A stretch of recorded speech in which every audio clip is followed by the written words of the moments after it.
Students कैसे हैं आप सब। अब हम लास्ट इसका करने चले हैं।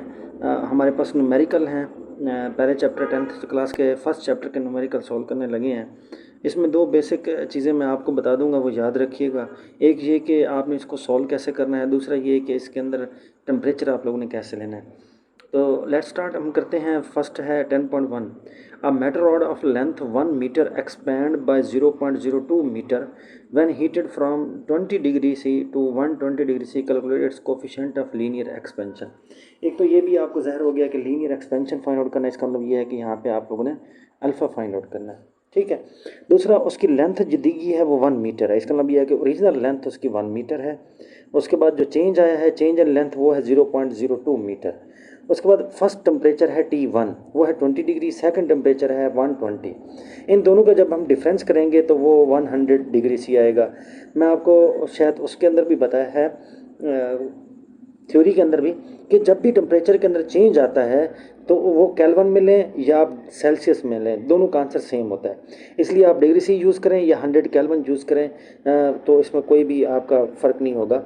जबकि आप यूनिट के लिए आप केल्विन यूज़ करते हैं तो इसलिए 100 यूज़ करेंगे, 100 केल्विन। 100 डिग्री सी आ गया है तो इसकी जगह आप 100 केल्विन भी यूज़ कर सकते हैं। फार्मूला आपको पता है, यहाँ पे फार्मूला, ये दो फार्मूला है हमारे पास यहाँ पे ना। ये एक फार्मूला हमने ये पढ़ा है, delta L is equal to alpha L naught delta T, ठीक है। ये है हमारे पास चेंज इन लेंथ है कि जिसके अंदर जितना चेंज आया है। अब जब आप चेंज आने के बाद एक और लेंथ हमें दी जाती है कि वो एक न्यू जो लेंथ आई है वो इतनी है, बिलफर्ज 1 मीटर है, तो इसके अंदर ऐड करके 0.02, तो मतलब 1.02 अगर आंसर दिया होता, इसका मतलब ये था कि जो आपके पास न्यू लेंथ है वो एल है, ठीक है।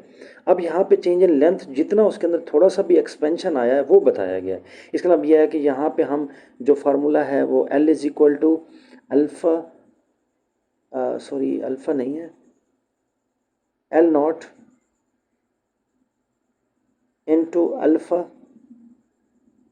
Sorry sorry sorry sorry 1 plus alpha delta T. ये हमने एक फार्मूला पढ़ा, ठीक है। L is equal to L naught into 1 plus alpha delta T, ये फार्मूला है जब आपको न्यू लेंथ दी जाए उसके लिए। यहाँ पे हमें चेंज इन लेंथ दिया गया इसलिए हम ये वाला फार्मूला ही यूज़ करेंगे, तो ये वाला फार्मूला हम यूज़ नहीं करेंगे, ठीक है। ये भी बात याद रखिएगा। अब हमने यहाँ से अल्फ़ा फाइंड आउट करना है, तो L naught delta T alpha के साथ मल्टीप्लाई हो रहे हैं, इनको इधर डिवाइड कर दें, ठीक है। ये डिवाइड फॉर्म के अंदर आ जाएंगे। L naught delta T is equal to alpha, ठीक है। Alpha is equal to delta L over L naught delta T. ये देखें यहाँ पे भी लिखा हुआ है delta L divided by L naught multiply delta T. ये जो एल नॉट और डेल्टा टी ये दोनों इकट्ठे हैं और डेल्टा एल ऊपर है, इसलिए ब्रैकेट के अंदर लिखा गया है, ठीक है। अब डेल्टा एल की वैल्यू क्या है 0.02। अब एल नॉट की वैल्यू क्या है 1 और डेल्टा टी की वैल्यू क्या है 100। इसका मतलब यह है कि 0.02 डिवाइडेड बाय 100, क्योंकि 1 जिससे भी मल्टीप्लाई होता है सेम वैल्यू आती है। तो 0.02 डिवाइडेड बाई 100, दो जीरो मजीद इसमें ऐड हो जाएंगी तो ये आ जाएगा 0.0002 पर केल्विन, क्योंकि इसका यूनिट है सिस्टम इंटरनेशनल। तो जब आप इसको पॉइंट को आगे शिफ्ट करेंगे, जितने पॉइंट आगे शिफ्ट होगा उतनी पावर माइनस में आएगी। तो देखिए पॉइंट के बाद कितने डिजिट हैं 1 2 3 4। इसका मतलब यह है कि 2 मल्टीप्लाई 10⁻⁴। तो ये आंसर है वो 2 मल्टीप्लाई 10, 2.0 लिख दें या 2 मल्टीप्लाई 10⁻⁴ लिख दें तब भी ठीक है, पर केल्विन। ये हमारा फर्स्ट न्यूमेरिकल इसके अंदर सॉल्व हुआ है, ठीक है। उसके बाद हम सेकंड न्यूमेरिकल की तरफ जाते हैं ताकि हम इसको थोड़ा सा जल्दी कर लें। टाइम टेकन जितना कम होगा उतना आप अच्छा आसानी से कर लेंगे। ये कुछ मैंने इसकी एक्सप्लेनेशन लिख दी है ताकि थोड़ा सा इजी हो जाए। देखें, a container holds 1 litre of water at 20 degree C. एक तो याद रखें 1 लीटर की जगह हमने 1000 सेंटीमीटर क्यूब यूज़ करना है, क्योंकि यहाँ पे हमने लीटर का कोई भी इस तरह का यूनिट हमने यहाँ पे यूज़ नहीं करना। What will be its volume at 100 degree C?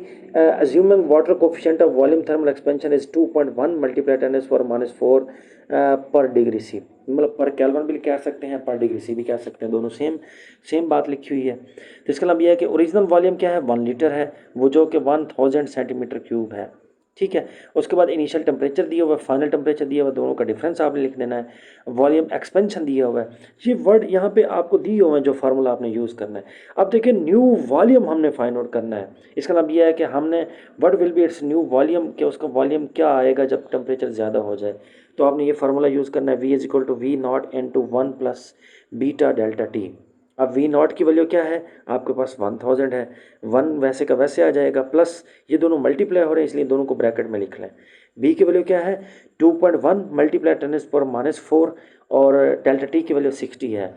अब इन दोनों को मल्टीप्लाई करना है, पहले मल्टीप्लाई वाला कर ले। देखें दो वैल्यूज़ हैं, 2.1 मल्टीप्लाई 10⁻⁻3, ये 60 है ना, इसके साथ 0 है, तो इसका मतलब यह है कि इसकी एक पावर कम हो जाएगी। इसकी मैंने 6 लिखा है और एक पावर कम हो गई है, ठीक है। तो जब इसमें से देखें ये पॉइंट जब पीछे की तरफ शिफ्ट होगा तो एक पावर और भी कम हो जाएगी।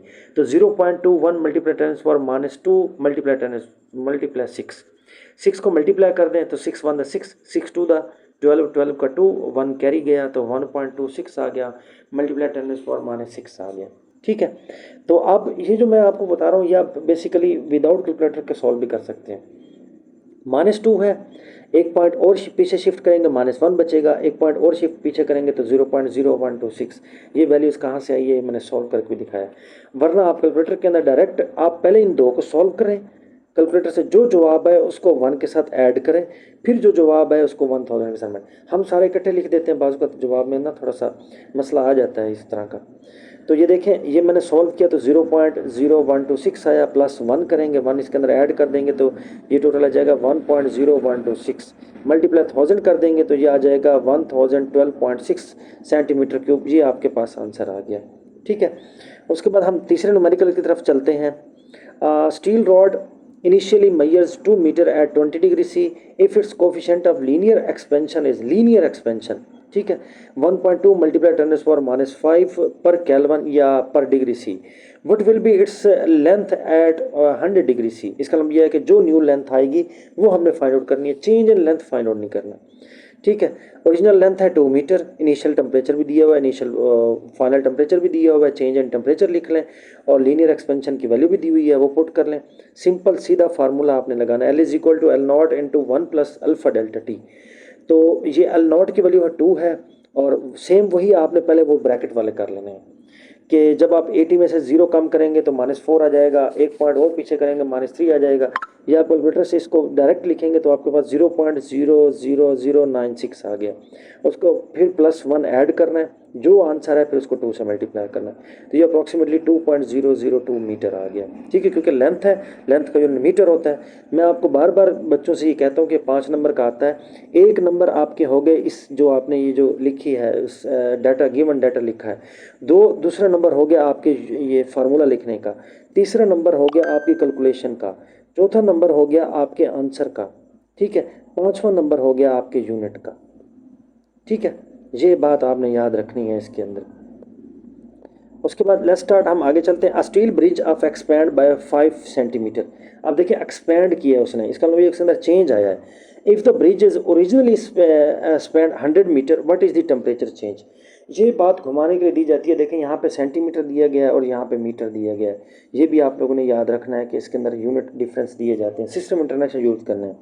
चेंज इन लेंथ क्या है 5 सेंटीमीटर, तो 5 डिवाइडेड बाय 100 कर दें तो ये मीटर में आ जाएगा 0.05, तो 0.05 मीटर में आ गया। ओरिजिनल लेंथ 100 मीटर ही है, कोफिशेंट आपको दिया गया है, लेंथ के अंदर चेंज आया है, तो इसका मतलब यह है कि जो चेंज इन लेंथ है तो आप फार्मूला वही लगाएंगे, delta L is equal to alpha L naught delta T. आपने टेम्परेचर फाइंड आउट करना है। आप देखें तो डेल्टा टी को यहाँ पे रहने दें, अल्फ़ा एल नॉट को यहाँ पे डिवाइड कर दें, मतलब delta L over alpha L naught is equal to delta T, ठीक है। तो ये delta L over alpha L naught ये दोनों मल्टीप्लाई हो रहे हैं तो इसलिए मैंने डिवाइड में लिख लिया। तो चेंज इन लेंथ की वैल्यू 0.05, अल्फ़ा की वैल्यू 1.2 मल्टीप्लाई 10⁻⁵, एल नॉट की 1000। अब ये दोनों आपने सॉल्व करने हैं, -5 में से 2 0 गए -3, तो 1.2 डिवाइडेड बाय 1000 करेंगे तो 0.0012 आ जाएगा। उसको आपने फिर दोबारा ये 0.05 डिवाइडेड बाय 0.02 करेंगे तो 41.67 डिग्री सी आ गया, ठीक है, ये आपके पास टेम्परेचर आ गया, चेंज इन टेम्परेचर। आप इसको केल्विन में भी लिख सकते हैं, आप इसको डिग्री सी में भी लिख सकते हैं। ठीक है, ये बात याद रखिएगा। उसके बाद है how much heat is required to raise the temperature of 2 kg iron bar from the 20 degree C 100 degree C given the specific heat capacity of iron is 450 joule पर किलोग्राम पर केल्विन। ठीक है, आपको mess दिया गया है, initial temperature दिया गया है, फाइनल टेम्परेचर दिया गया है, स्पेसिफिक हीट कैपेसिटी दी गई है, उसका फार्मूला लगाना है और आपने हीट फाइंड आउट करनी है। सिंपल, मैस दिया गया है, स्पेसिफिक हीट दी गई है, इनिशियल टेम्परेचर, फाइनल टेम्परेचर, उन दोनों का डिफरेंस लें। तो 80 केल्विन लिखें, 80 डिग्री से लिखें, सेम है। मैंने आपको पहले बताया चेंज इन टेम्परेचर के अंदर कोई यूनिट का डिफरेंस नहीं है, डिग्री सी में लिखें या केल्विन में लिखें। तो Q is equal to M C delta T, specific heat capacity के लिए फार्मूला यूज़ करेंगे। M की वैल्यू 2 है, C की वैल्यू 450 है, डेल्टा टी की वैल्यू 80 है। जस्ट मल्टीप्लाई करें तो 72,000 जूल आएगा। किलो जूल में भी लिख सकते हैं या सिर्फ जूल में भी लिख सकते हैं, जो यूनिट आपको दिए जाए आप उसमें कन्वर्ट कर सकते हैं। उसके बाद है how much heat is required to melt a 50 gram of ice at 0 degree C into the water at 0 degree C. कि आइस को हमने वाटर के अंदर कन्वर्ट करना है। Latent heat of fusion of ice is 3.36 multiply 10⁻⁵ joule पर kilogram. दूसरा आपने ना कुछ चीज़ें थोड़ा सा याद भी रखनी है। लेटेंट हीट ऑफ फियन है आइस की और वाटर की, ये चीज़ें कुछ याद रख लीजिएगा। थोड़ा सा ना इसको जहन आउट कि ये जो वैल्यूज़ हैं ये अगर पेपर में ना भी दी जाएँ तो आपको ज़ुबानी आनी चाहिए। मैथ दिया गया है 500 ग्राम है, इसको किलोग्राम में 1000 पे डिवाइड कर दें तो 500 डिवाइडेड बाई 1000 तो 0.5 किलोग्राम आ गया। लेटेंट हीट ऑफ फियन दिए गए 3.36 मल्टीप्लाई 10⁵ जूल पर किलोग्राम है। सिर्फ जस्ट आपने फार्मूला पुट करना है। Q is equal to M H F, इस तरह का फार्मूला है। Q is equal to M H और एफ ये नीचे है। ठीक है, ये याद रखिएगा। M की वैल्यू 0.5 है, H की वैल्यू 3.36 मल्टीप्लाई 10⁵ है। इनको मल्टीप्लाई करें। अगर आपको मैं को आसान सी बात बोलूँ, इन दोनों को आप मल्टीप्लाई कर दें, पावर रहने दें, तब भी ठीक है आपका आंसर। ठीक है, या इसको मल्टीप्लाई करके 1,68,000 है तो 168 किलो जूल भी आप लिख सकते हैं। ठीक है, ये फाइनल आंसर है।